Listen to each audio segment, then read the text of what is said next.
할렐루야, 반갑습니다. 오늘은 7월 24일 월요일 매일 아침 묵상입니다.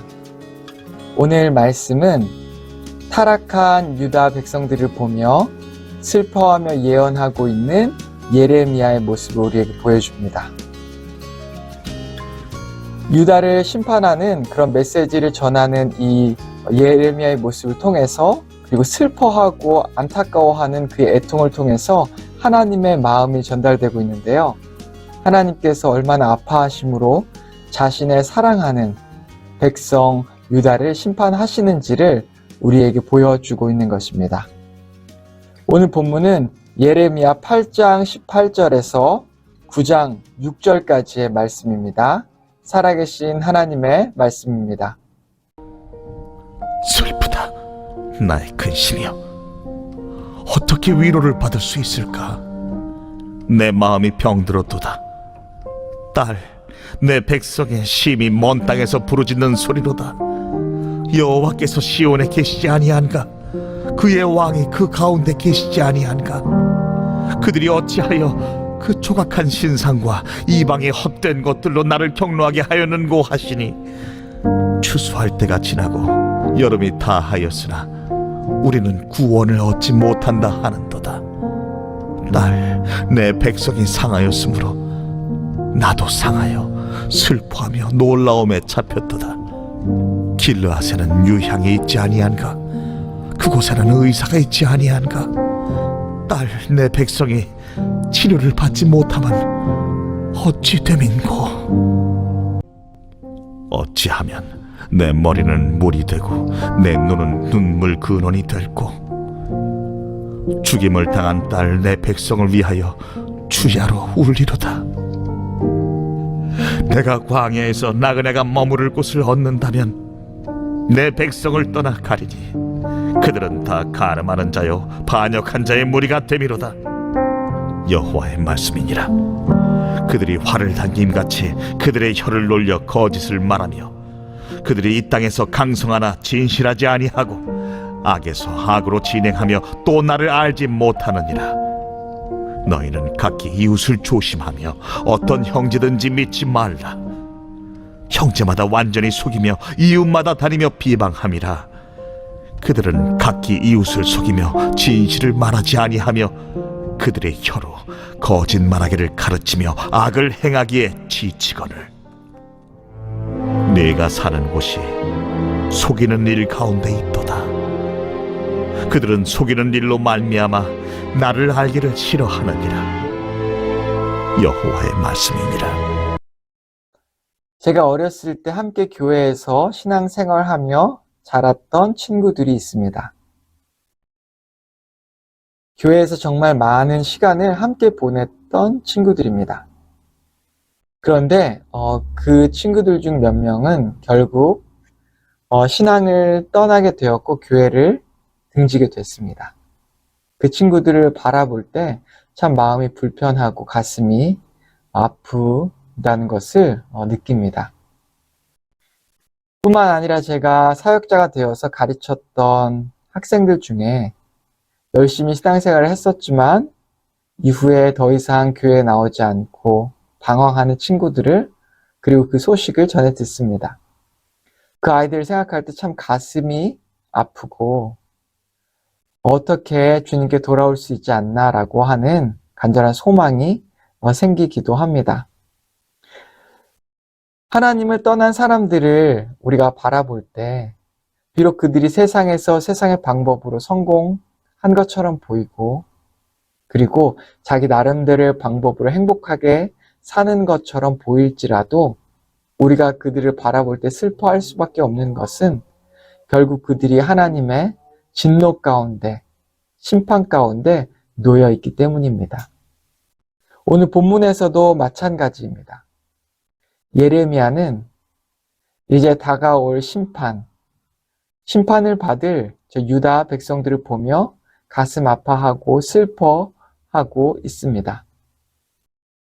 어떻게 보면 세상의 눈으로 바라보면 예레미야보다 훨씬 더 행복하게 살고 있는 유다 백성들이지만, 훨씬 더 부유하고 잘 살고 있는 그 유다 백성들을 향해서 오히려 예레미야는 그들을 불쌍히 여기고 그들을 슬퍼하며 가슴 아파하며 그들을 바라보고 있는 것입니다. 그것은 이제 곧 닥쳐올 하나님의 진노와 심판이 임박했다는 것을 예레미야는 알고 있기 때문이죠. 예레미야는 왜 가슴이 아팠을까요? 그가 하나님의 메시지를 받았고 그리고 그 메시지 가운데 이스라엘 백성, 저 유다 백성들이 심판 가운데 놓였다는 것을 그가 들었지만 그 메시지를 믿지 않았다면 그는 아마 가슴 아파하지도 않았을 것입니다. 하지만 예레미야는 하나님의 말씀을 100% 믿고 있었기에 그리고 알고 있었기에 아직 그 예언이 이루어지진 않았지만 그 예언이 이루어질 것을 직접 자신의 믿음의 눈으로 보고 있었기에 저 유다 백성들을 향해 슬퍼하고 있고 그리고 애통하고 있는 것입니다. 오늘 18절과 21절의 말씀을 한번 보십시오. 제가 읽겠습니다. 슬프다 나의 근심이여 어떻게 위로를 받을 수 있을까? 내 마음이 병들었도다. 딸 내 백성이 심히 먼 땅에서 부르짖는 소리로다. 여호와께서 시온에 계시지 아니한가? 그의 왕이 그 가운데 계시지 아니한가? 그들이 어찌하여 그 조각한 신상과 이방의 헛된 것들로 나를 경노하게 하였는고 하시니 추수할 때가 지나고 여름이 다하였으나 우리는 구원을 얻지 못한다 하는도다. 딸 내 백성이 상하였으므로 나도 상하여 슬퍼하며 놀라움에 잡혔도다. 우리가 세상을 바라볼 때 세상에 많은 사람들이 우리보다 훨씬 더 행복하게 살고 또 많은 것들을 가지고 있고 또 어떤 면에서 여러 가지 면에서 많은 것을 누리고 있는 것처럼 보일지라도 우리가 그들을 부러워하지 않고 오히려 불쌍하게 생각하고 그들을 위하여 슬퍼하는 이유는 하나님의 진노와 심판이 결국에는 그들에게 임하기 때문입니다. 우리가 그것을 알고 있고 믿고 있기에 우리는 가슴 아파하며 또한 슬퍼하는 것이죠. 그들이 나사로와 이 부자와 나사로의 이야기 아시죠? 그 이야기에서 등장하는 부자처럼 자기만을 위해서 축적했던 그 재물, 자기가 인생의 주인이 되고 그리고 신처럼 살다가 결국에는 죽어서 지옥에 갔던 그 부자, 그리고 간절하게 아브라함에게 애걸하며 나사로를 보내서 자기의 형제들에게 지옥이 있다는 것을 알려주라고 하는 그 애절한 부르짖음을 했던 그 부자처럼 세상의 많은 사람들이 자기 자신을, 자기 인생의 주인이 자기 자신이 되어서 살아가고 있는 것을 우리는 봅니다. 결국에 그들의 말로가 이 부자와 나사로의 이야기의 부자와 같게 되는 것이죠. 지금은 잘 사는 것처럼 보일지라도 그들을 질투하거나 부러워하지 말아야 합니다. 오히려 하나님 없이 사는 것을 불쌍히 여기며 가슴 아파해야 하는 것이죠. 오늘 본문에 나왔던 예레미야가 했던 것처럼 자신보다 더 높은 지위에 있던 사람들, 그리고 많은 재산을 가지고 있고 잘 사는 그 사람들을 부러워하지 않고 오히려 슬퍼하고 눈물을 흘렸던 예레미야처럼 우리는 그런 마음을 가지고 세상에서 선지자의 마음을 가지고 선지자의 정신을 가지고 살아가야 하는 것입니다. 3절에서 6절은 하나님의 말씀을 이제 예레미야가 증거하는데요. 제가 읽겠습니다. 9장 3절에서 6절입니다. 여호와의 말씀이니라 그들이 활을 당긴 같이 그들의 혀를 놀려 거짓을 말하며 그들이 이 땅에서 강성하나 진실하지 아니하고 악에서 악으로 진행하며 또 나를 알지 못하느니라. 너는 각기 이웃을 조심하며 어떤 형제든지 믿지 말라. 형제마다 완전히 속이며 이웃마다 다니며 비방함이니라. 그들은 각기 이웃을 속이며 진실을 말하지 아니하며 그들의 혀로 거짓말하기를 가르치며 악을 행하기에 지치거늘 내가 사는 곳이 속이는 일 가운데 있도다. 그들은 속이는 일로 말미암아 나를 알기를 싫어하느라 여호와의 말씀이니라. 이제 이스라엘 백성들이 하나님을 떠나서 세상의 이방 신들을 섬깁니다. 그리고 그 나름의 방법대로 그 이방 신들이 이야기하는 그들의 신학대로 어떤 선을 따라서 어떤 선을 행하려고 하는 모습이 있었을 것입니다. 그런데 결국에는 그들이 처음에 어떤 부분에서는 선을 행하는 부분도 있었겠죠. 하지만 결과적으로 이스라엘은 거짓이 넘쳐나고 사기가 넘쳐나고 형제를 뛰어넘어서 이웃, 그리고 모든 사람들이 서로를 거짓말하고 속이고 그리고 서로에게 사기를 치는 그런 일들로 사회가 점점 병들어가고 있는 것을 말씀하고 있는 것입니다. 그들은 이런 일 때문에 결국 하나님을 떠났다라고 말하는데요. 하나님을 떠난 사회의 모습은 이렇습니다. 이미 그 죄로 인해서 하나님의 심판 가운데 놓이게 된 것이죠. 하나님의 심판이 저 바벨론을 통한 하나님의 심판이 아직 이르지도 않았음에도 불구하고 유다 사회 자체는 이미 그 자체적으로 자생적으로 타락해서 모든 사람들이 죄 가운데 놓여 있는 상태가 된 것입니다. 오늘날 타락한 수많은 나라들을 보십시오. 그들이 얼마나 음란한지 그들이 술과 마약과 도박에 찌들어 있는 것을 봅니다. 상상할 수도 없는 범죄가 일어나고 있는 것을 봅니다. 그 나라가 제 기능을 하지 못하고 자체적으로 썩었고 그 나라에 사는 것 자체가 어쩌면 큰 저주처럼 보이기도 합니다. 하나님을 떠난 인간의 모습이 결국은 이러하다는 것을 우리는 발견할 수 있습니다. 왜냐하면 하나님 그분 자체가 선이시기 때문입니다. 하나님을 떠난 인간은 죄 가운데 거할 수밖에 없고 그리고 죄 가운데 거하는 인간 그 자체, 그 사회 그 자체가 바로 하나님의 심판이 되는 것이죠. 오직 하나님만이 우리에게 답이 되는 것입니다. 하나님께 돌아와야 합니다. 그리고 하나님께 엎드려야 합니다. 하나님의 말씀 가운데 엎드리고 나아갈 때 우리는 비로소 하나님을 발견할 수 있고 하나님 안에서 자유하고 온전한 선을 행할 수 있는 것입니다.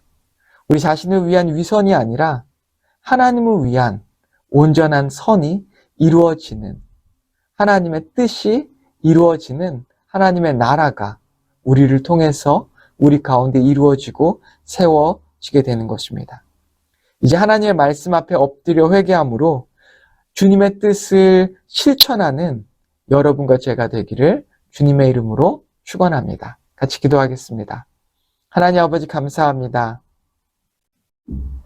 저 하나님을 떠난 유다 백성들을 보며 가슴 아파하는 예레미야의 모습을 통해서 선지자의 진정한 면모를 발견했습니다.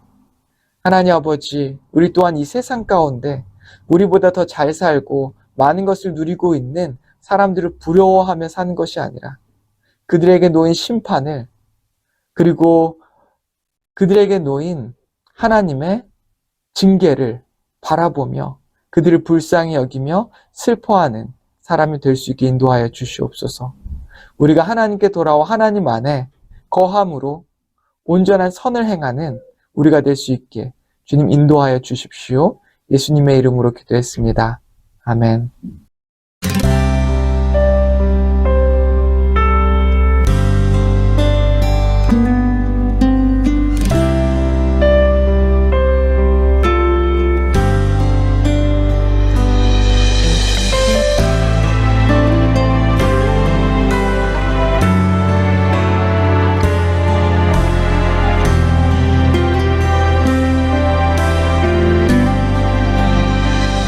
아버지 당신의 마음이 있는 곳에 나의 마음이 있기를 원해요. 아버지 당신의 눈물이 고인 곳에 나의 눈물이 고이길 원해요. 아버지 당신이 바라보는 영혼에게 나의 두 눈이 향하길 원해요. 아버지 당신이 울고 있는 어두운 땅에 나의 두 발이 향하길 원해요.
아버지 당신의 마음이 있는 곳에 나의 마음이 있기를 원해요.